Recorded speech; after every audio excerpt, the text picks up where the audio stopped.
వెంకటేశ్వర స్వామి వారిని నేపాల్ ఉపరాష్ట్రపతి పరమానందజ్ఞ సందర్శించారు.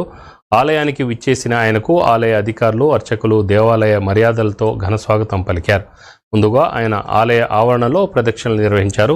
ఆ తర్వాత స్వామి అమ్మవార్లను దర్శించి ప్రత్యేక పూజలు నిర్వహించారు.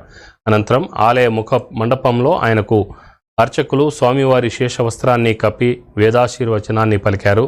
ఆలయ ఏఈఓ కేఎల్ఎన్ రాజు ఆయనకు స్వామివారి మెమోంటోను ప్రసాదాలను అందజేశారు.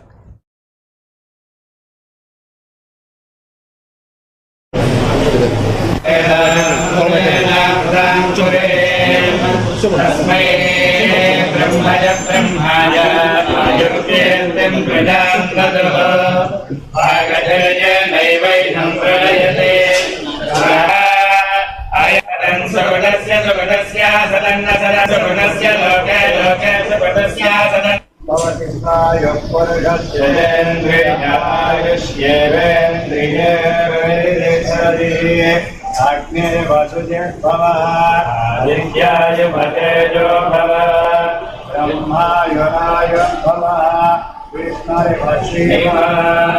भव